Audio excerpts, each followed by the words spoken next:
नीचे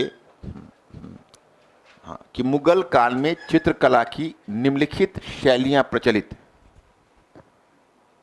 मुगल काल में चित्रकला की निम्नलिखित शैलियां प्रचलित।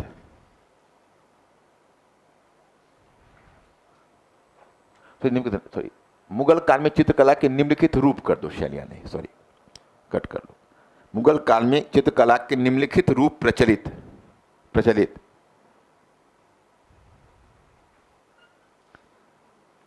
अब नीचे ब्रेक देखिए, पहला पॉइंट लिखो, स्तंभ चित्रकला।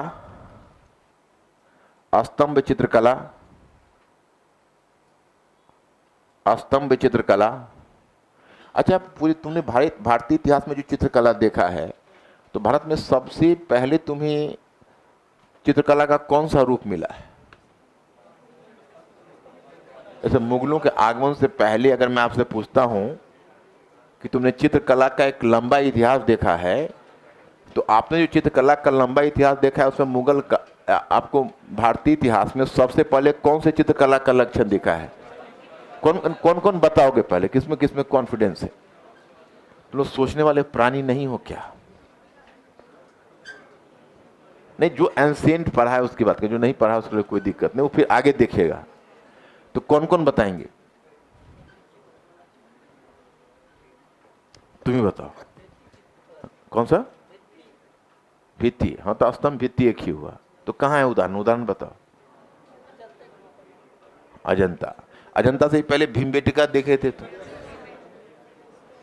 ये तुम्हें दिख क्यों नहीं रहा? अच्छा, एक बात बताओ, लघु चित्रकला का नाम सुना है? तो लघु चित्रकला का विकास भारत में कब देखने को मिलता है?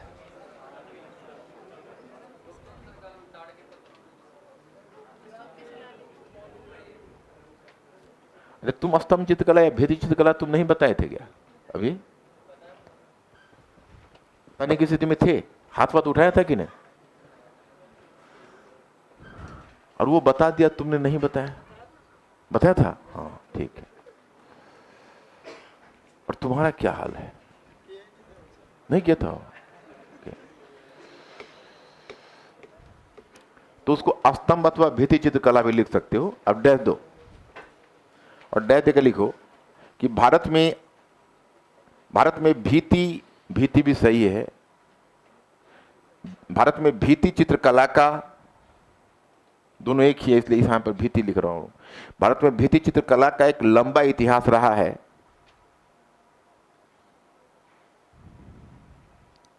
लंबा इतिहास रहा है जो हमें प्राचीन काल में भीमबेटका से लेकर अजंता तक देखने को मिलता है।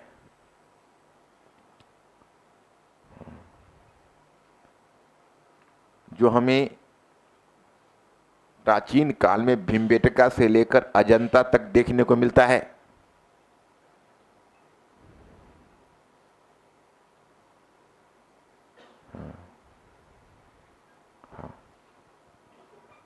मिलता है, हाँ। मुगल काल में इस तरह के भित्ति चित्र, मुगल काल में इस तरह के भित्ति चित्र, इस तरह के भित्ति चित्र अकबर से लेकर शाहजहां तक, हाँ, अकबर से लेकर शाहजहां के काल तक के, शाहजहां के काल तक के स्थापत्यों पर,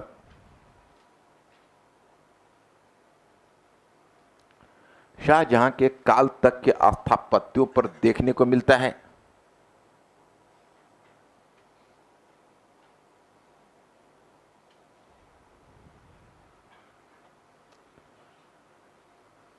काल तक के स्थापत्यों पर देखने को मिलता है। ओके, पॉइंट नंबर 2 लिखिए।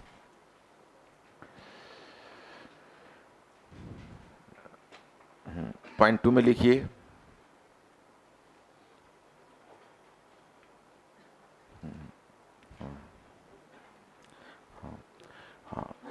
हाँ लिखिए, लघु चित्रकला। लघु चित्रकला,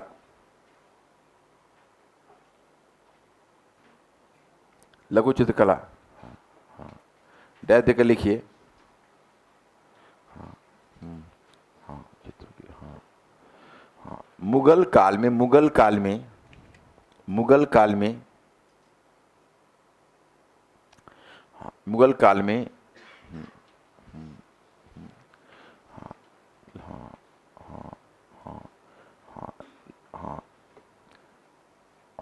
लघु चित्रकारी अथवा पांडुलिपि चित्रकारी, लघु चित्रकारी अथवा पांडुलिपि चित्रकारी, चित्रकारी पर विशेष बल दिया गया था, बल दिया गया था।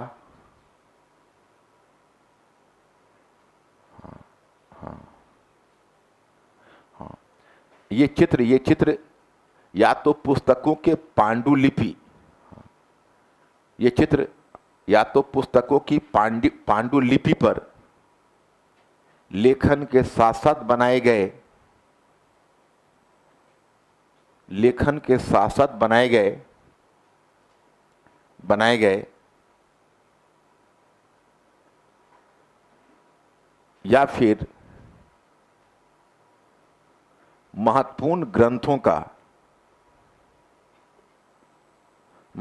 ग्रंथों का पूरा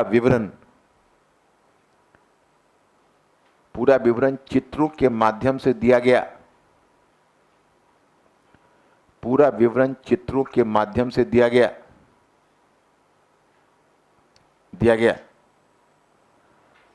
पॉइंट नंबर थर्ड, छवि चित्रकारी,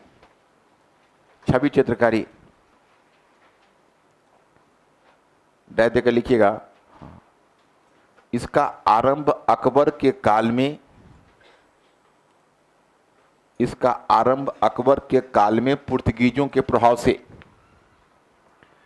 इसका आरंभ अकबर के काल में पुर्तगीजों के प्रभाव से, पुर्तगीजों के प्रभाव से। अब नीचे ब्रेक देकर लिखिए, हेडिंग देकर, हाँ, कि मुगल काल में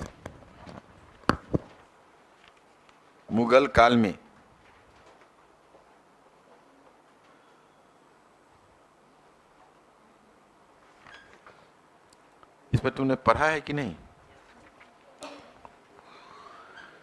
ये तो तुम्हें